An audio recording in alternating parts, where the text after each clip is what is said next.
একদিকে বলা হচ্ছে কার্ড দিবে, আরেকদিকে ঋণ খেলাপিদেরকে সংসদে নিয়ে যাওয়ার চেষ্টা করা হচ্ছে। কিন্তু এই কার্ড জনগণ পর্যন্ত পৌঁছাবে তো? 2000 টাকার কার্ড নিতে 1000 টাকা ঘুষ দেওয়া লাগবে না তো?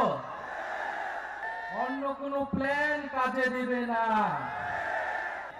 তবে নতুন কোন লুটেরাদের আমরা ক্ষমতায় যেতে দিব না, বাংলাদেশের জনগণ তাদেরকে ক্ষমতায় যেতে দিবে না। ঢাকা 15 আসনে আজকের এই আয়োজনে আমাদের প্রধান অতিথি, প্রধান আকর্ষণ, যাকে ঘিরে আজকের এই জনসমাবেশ, ডাক্তার শফিকুর রহমান। উনি বাংলাদেশ জামাতে ইসলামের সংগ্রামী আমির। তবে এতটুকু পরিচয় ওনার জন্য বর্তমান বাংলাদেশে যথেষ্ট নয়। 10 দলীয় নির্বাচনে ঐক্যের প্রধান কাণ্ডারি, ফ্যাসিবাদ বিরোধী লড়াইয়ের অন্যতম বীর সেনাপতি, যিনি এই বাংলার মাটিতে দাঁড়িয়ে নির্যাতিত হয়েছেন, ফ্যাসিবাদের বিরুদ্ধে লড়াই করে গিয়েছেন, কারাবরণ করেছেন, মজলুম জননেতা হিসেবে আত্মপ্রকাশ করেছেন। আমাদের সবার সৌভাগ্য ঢাকা 15 আসন থেকে উনি নির্বাচনে দাঁড়াচ্ছেন এবং আজকে আনুষ্ঠানিকভাবে নির্বাচনের প্রচারণা শুরু হলো। সারা বাংলাদেশে 10 দলীয় নির্বাচনী ঐক্য জোটের যারা প্রার্থী রয়েছে তাদের পক্ষে যে গণজোয়ার নেমে এসেছে, 12ই ফেব্রুয়ারি সেটার ফল বাংলাদেশের জনগণ দেখতে পারবে ইনশাআল্লাহ। কথা খুব বেশি বলতে চাই না। প্রথম কথা, 12ই ফেব্রুয়ারি নির্বাচন সুষ্ঠু হতে হবে। নির্বাচন সুষ্ঠু হওয়া ছাড়া এর কোনো বিকল্প নাই। অন্য কোনো প্ল্যান কাজে দিবে না। নির্বাচন সুষ্ঠু হওয়ার জন্য নির্বাচন কমিশনকে নিরপেক্ষ আচরণ করতে হবে। উভয় দলের জন্য, উভয় জোটের জন্য একই রকম আচরণ বিধি থাকতে হবে। কোনো ধরনের বৈষম্য মেনে নেওয়া হবে না। ফলে নির্বাচন কমিশনকে স্মরণ করিয়ে দিচ্ছি, আমরা এখনো মুখে বলে যাচ্ছি, আমরা এখনো মাঠে নামি নাই। কারণ আমরা মাঠে নামবো নির্বাচনের জন্য, আমাদেরকে আন্দোলনের দিকে নামতে বাধ্য করবেন না। দ্বিতীয়ত স্মরণ করছি আমাদের ভাই শরীফ ওসমান হাদীকে। শরীফ ওসমান হাদী আধিপত্যবাদের বিরুদ্ধে, গণতন্ত্রের পক্ষে, ভোটাধিকারের পক্ষে লড়াই শুরু করেছিলেন ঢাকা 8 আসনে। আজকে পুরো সমগ্র বাংলাদেশে এই লড়াই ছড়িয়ে গেছে। ইনসাফের লড়াই, আজাদির লড়াই, সার্বভৌমত্বের লড়াই। আমরা মনে করি আমাদের জাতীয় লড়াই শেষ হয়ে যায় নাই। বাংলাদেশের বিরুদ্ধে চক্রান্ত চলমান। আধিপত্যবাদী শক্তি, ফ্যাসিস্ট শক্তি এখনো দিল্লিতে বসে কথা বলতে পারছে, নানান ষড়যন্ত্র করতে পারছে। ফলে আমাদের এই জাতীয় লড়াই আধিপত্যবাদের বিরুদ্ধে, ফ্যাসিবাদের বিরুদ্ধে এবং দেশের ভিতরে আমাদের দুর্নীতি এবং চাঁদাবাজ এবং বৈষম্যের বিরুদ্ধে লড়াই, এই উভয় লড়াই আমাদেরকে একসাথে চালিয়ে যেতে হবে।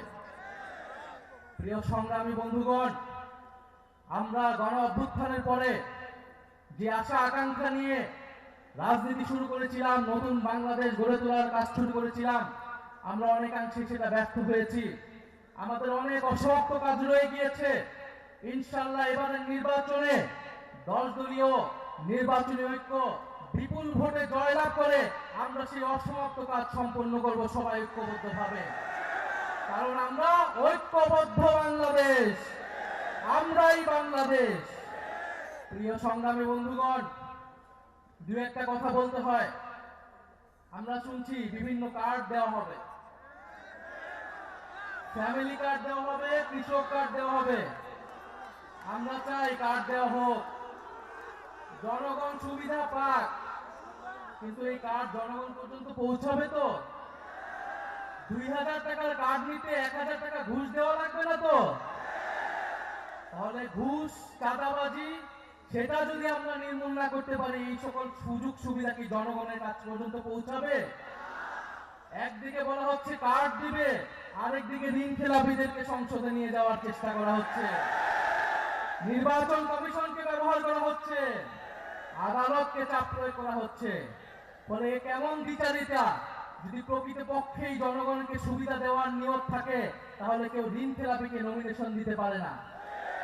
যারা ঋণ পরিশোধ করে নাই তারা সংসদে গেলে আপনার মনে হয় তারা ঋণ পরিশোধ করবে আর এরা আবারও ঋণ নিবে, এরা আবারও টাকা লুট করবে, এরা আবারও টাকা পাচার করবে বিদেশে। আমরা তো এই বাংলাদেশ চাই নাই, আমরা তো সেই লুটেরাদের বিরুদ্ধে গণ অভ্যুত্থান করেছি। তবে নতুন কোন লুটেরাদের আমরা ক্ষমতায় যেতে দিব না, বাংলাদেশের জনগণ তাদেরকে ক্ষমতায় যেতে দিবে না। সংগ্রামী বন্ধুগণ, বলা হচ্ছে বস্তিবাসীকে ফ্ল্যাট দেওয়া হবে। বস্তিবাসী ফ্ল্যাট চায় নাই আমাদের কাছে, আপনাদের কাছে। বস্তিবাসী চায় নিরাপদ জীবনের নিশ্চয়তা, বস্তিবাসী চায় মর্যাদাপূর্ণ কর্মসংস্থান। বস্তিবাসীকে ঢাকা শহরে আজ পর্যন্ত যারা ফ্ল্যাট দেওয়ার অঙ্গীকার করেছে, তারা বস্তি উচ্ছেদের পরিকল্পনা করেছে। তারা বস্তিতে আগুন লাগিয়েছে, বলা হয়েছে আপনাদেরকে ফ্ল্যাট দিব, আপনারা বস্তি থেকে উচ্ছেদ হন। আমরা আল্লাহ না করুক হয়তো এই ধরনের কোনো প্ল্যান নাই। জান্নাতের মালিক আল্লাহ, অবশ্যই মহান সৃষ্টিকর্তা, আর ভোটের মালিক জনগণ, ভোটের মালিক নাগরিক। দেশের মানুষ বুঝে যাবে আরো দ্রুতই যে কারা নির্বাচনের আগে প্রতারণা করছে, কারা দেশের মানুষকে ঠকাচ্ছে, কারা সংস্কারের বিরুদ্ধে অবস্থান নিচ্ছে।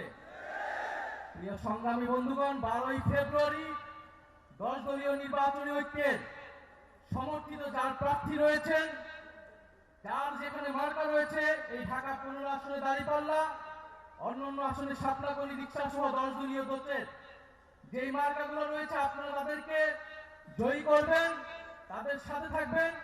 আমরা ঐক্যবদ্ধভাবে বৈষম্যের বিরুদ্ধে, দুর্নীতির বিরুদ্ধে আর ইনসাফের পক্ষে আমরা নতুন বাংলাদেশ গড়ে তুলব।